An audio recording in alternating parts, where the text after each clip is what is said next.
The spooky season continues on the Big Retro Show with a system that doesn't get enough love from the retro gaming crowd. Of course, I'm talking about the Sega Saturn, and today on the Big Retro Show, I'm going to be talking about some of the best Sega Saturn games to play on Halloween.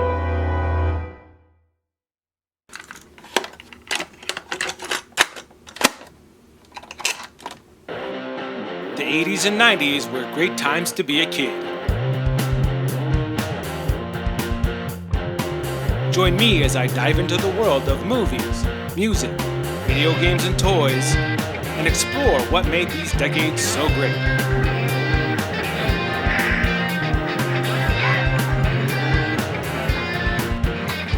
This is the Big Retro Show. You guys like House of the Dead, right? Sure you do. Another rail shooter you will also enjoy is Crypt Killer. Released in 1997 by Konami, Crypt Killer is a horror-themed rail shooter in line with games like House of the Dead.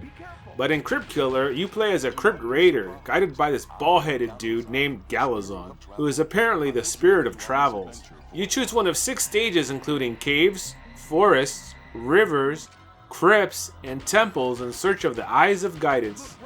Why do you need the Eyes of Guidance, you ask? To open the doors of fate, of course. Whatever those are. The game actually says, when you open them, you will be blessed. It's an on-rails shooter, what do you want? Anywho, throughout your playthrough, you can play with either the controller or one of the Saturn's light guns. This game is tough and can be quite challenging. You will be fighting all sorts of skeletons, mummies, zombies, demons, spiders, and other monsters if you want to survive. You are armed with a shotgun and can pick up a machine gun and bombs to assist you in your mission. One of the things that I like about this game is that it allows you to choose what path to follow. There is no wrong way to do it, and it's something that most rail shooters don't let you do. The other cool thing about this game is that you get to fight a lot of the same monsters that be creeping around on Halloween. It's fun shooting the undead during Halloween, and you will have fun playing this game. But if you play this game, bring a friend, because this game is no joke. It only allows you to continue 3 times. With a friend, it's much easier. It can be frustrating at times, especially since you shoot your enemies, but before you do, they get a lick in, which is totally unfair because you killed them first. I say stick with it though, because you will be rewarded.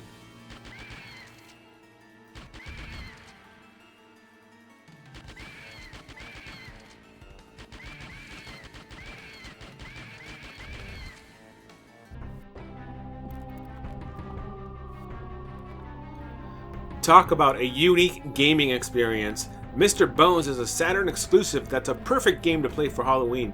You play as none other than Mr. Bones, a music-loving skeleton who just wants to chill and play music. But an evil wizard named Agulian wants Mr. Bones and his fellow undead homies to help him take over the world. You must first escape the clutches of the Agulian by running away, and so begins a classic Sega Saturn game that everyone needs to try. The game has several stages, each different in their own right, but the commonality can be best described as an action platformer. One minute you're jumping on top of a mausoleum avoiding skeletons, and the other you are playing a guitar solo. You never know what you're going to get into with this game and its stages, and I love that. The game's controls are quite simple. One button jumps, another shoots an electric blast, and another lets you reattach your bones if they should be stolen or drop off. More on that later. The X, Y, and Z buttons allow you to break your body, or what's left of it, apart to solve puzzles. As Mr. Bones, you are resilient and are quite agile. Your life bar is comprised of your last name that appears on the top right of the screen. If your health meter gets low, each jump will cause your limbs to fall off. Your torso, arms, and legs will need to be reattached if that happens. The game has blue butterflies sprinkled throughout each level that will help you replenish your life bar, and if you find a skull in the level, your entire life bar is refilled. Now let's talk about the enemies. The game's primary enemies are your former skeleton homies, but you will also be fighting other enemies such as ogres and these bats that like to swoop down and steal your limbs. The game can be challenging, yet it is highly playable and you will be loving the music and voice acting in the game. The music was done by the late great Ronnie Montrose, who was a prolific rocker who played with Sammy Hagar in the band Montrose. What makes this game great for Halloween, of course, is Mr. Bones. He is quite charming and has a lot of personality. He also knows how to shred on the guitar. The other aspect of the game that fits well with Halloween is the setting. It's dark and moody, and I love it. Mr. Bones was a Sega Saturn exclusive, and certainly a game that deserves a 3D upgrade in my opinion. Have you played this game?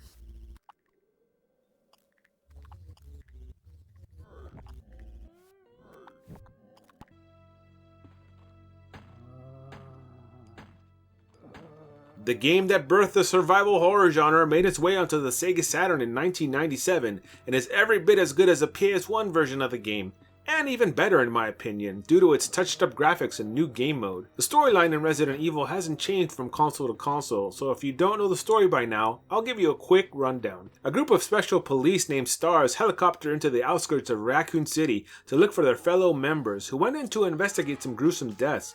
After touching down in the woods, you are suddenly attacked by zombie dogs and one of your teammates dies. That's when you make a run for it and enter a nearby mansion where you discover a sinister plot. Oh yeah, the mansion is also filled with zombies and monsters. I mean, who could forget this iconic scene? At any rate, you play as either Chris Redfield or Jill Valentine. The Jill Valentine playthrough is significantly easier than poor Chris's. At any rate, this is the first game that taught gamers how to conserve ammo, learn to run away from fights, and not fear the dark.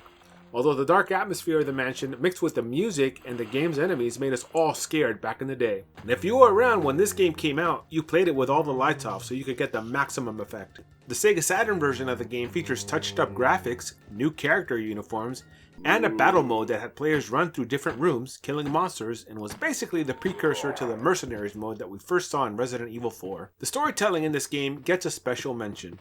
And while the voice acting can be cheesy at times, it's good cheese. The twists in this game that you must discover are worth the price of admission. The other thing I love about this game are the weapons you find, from shotguns to grenade launchers and flamethrowers. And you're going to need every bullet and every weapon against your enemies and bosses, especially the last boss. 2 words: rocket launcher. One thing that people complain about when it comes to RE1 is the tank controls. I grew up playing on them, and so I'm used to them, because at the time, the tank controls were something fresh and new. It wasn't until RE4 that we got the new control scheme, and the game became more of an action game. The OG RE is a slow burn, full of quietness, zombies, and terror. And well, what more could you want for Halloween? This game is a masterpiece, and even sweeter on the Sega Saturn.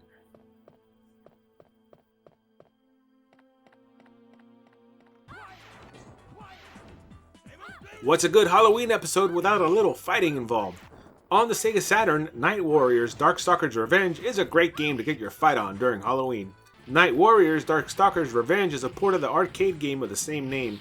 Gotta love the Saturn and its arcade ports. The game is basically a 2D fighting game featuring the creepy characters that first appeared in Darkstalkers, with some notable additions. Aside from staples such as Dimitri, Lord Raptor, and the rest of the crew, you can play as Donovan Bane and Shen Ko. You can also play as Hootsil and Pyron, 2 bosses from the first game. At its core, Night Warriors is a fighting game that gets its inspiration, graphics, and gameplay from games like Darkstalkers and Street Fighter Alpha. While the game retains the gameplay mechanics of the original Darkstalkers, it builds upon them. You can play in 2 modes, either turbo or normal, and choose between either manual or automatic blocking. The other addition to this game consists of ES specials, which are special attacks that require some of your special attack meter, and EX attacks that take up your entire special attack meter and are the most powerful attacks. The game's plot centers around the characters from Darkstalkers and the 2 monster hunters, Donovan and Shen Ko, trying to stop Pyron from taking control of the Earth. You do this, of course, through combat. And speaking of the game's combat, it is fast and smooth and oh so pretty to look at. The moves in this game are not too difficult to pull off. Most enemies have charge and half circle and quarter circle attack combinations that work with the punch and kick buttons. If you have ever played a Street Fighter game, then you know what to expect. The Saturn version allows for an arcade mode which takes you through each of the character stories and endings, and a versus mode, where the real trash talking begins. What is so great about this game for Halloween is its characters. Just look at them. You have most of the famous Hollywood monsters here represented, along with the others that fit well. I love the settings, graphics, and music in this game. Will this game scare you? Probably not. Well, it may make you question your fighting game skills, but at least you will survive to fight another day. Check this game out if you can.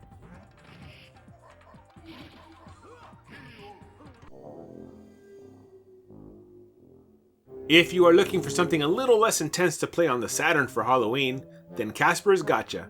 You remember Casper the Friendly Ghost, don't you? Well, in 1995, Casper got a live-action film starring Christina Ricci and Bill Pullman. This game is based on that film and is every bit as family-friendly. You play as Casper the friendly ghost and you are living in a home with your not-so-friendly uncles. When Kat and her dad, Dr. James Harvey, move in, you see an opportunity to make some friends. Being the friendly little ghost you are, you embark on your first mission of finding them gifts so you can win them over. This game is focused on exploration and puzzle solving. There are no major enemies in this game, but moments in the game where you must defeat your uncles to proceed. At its core, Casper is a top-down Metroidvania. This game is perfect to play for Halloween, and here's why. First of all, the game takes place in a haunted mansion. Secondly, you play as one of the ghosts, and there's not a lot of games that allow you to play as a ghost. While playing as a ghost in Casper makes sense most of the time, there are moments where you will be scratching your head. For example, after finding all the pieces of the tapestry during your first mission, you gain the ability to travel through grates as mist. However, the power only works on these smaller grates. You can't use the power to get past iron doors or even small openings in the walls. It just doesn't make sense. You must find the right power or item to get through the different parts of the game. It's classic Metroidvania stuff, but friendly. The graphics in this game are dark and moody and fit well with the overall Halloween theme. The sounds aren't scary at all, but that's okay.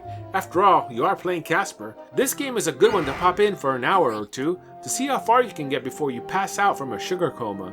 Have you played this game? Before we talk about the final game on this episode, let's take a quick look at some honorable mentions.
It's pretty easy to say that Deep Fear is just a Resident Evil clone set underwater, and for the most part, you'd be right. But what sets Deep Fear apart from Resident Evil is its unique gameplay mechanics and story.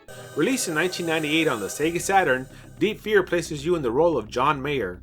No, not that John Mayer, but John Mayer, the ex-Navy SEAL whose mission it is to save an underwater research facility called Big Table from zombies, mutants, and other monsters. Anyway, this is a classic survival horror game where you get to roam around the facility, discovering items, solving puzzles, and of course, taking out zombies and other monsters. One gameplay mechanic incorporated into this game is a lack of oxygen. That's right, the facility's oxygen levels often need to be reset, and if you don't, then you die. Fun stuff. While it takes getting used to, it does become second nature, but it doesn't stop it from being annoying. One cool thing about this game is that there is an unlimited bullet supply in each of the weapon lockers sprinkled throughout the game, and rarely do you run away from a fight. I hate running away from fights. Along the way you will find weapons that will help you accomplish your tasks, such as this underwater gun that I actually thought was a shotgun, but it's not. You travel from room to room clicking on nearly everything in the pre-rendered backgrounds, much like those in Resident Evil. Your controls are also tank-like and really close to the way you control your character in RE. Anyone who has played Resident Evil will be right at home. This is a game that I wish I would have played back in the day. Playing it today gave me some laughs, and that's mostly because of the hilariously bad voice acting. Check it out. Chief!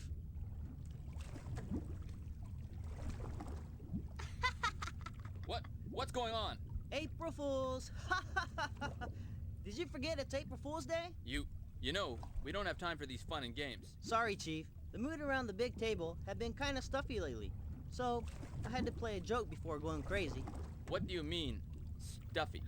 The other thing about this game is that it is a slow burn. Nothing really significant happens an hour into the game, so if you like slow burn survival horror games, then this one's for you. At any rate, this is a game that's worthy of some playtime for Halloween, especially on the Sega Saturn.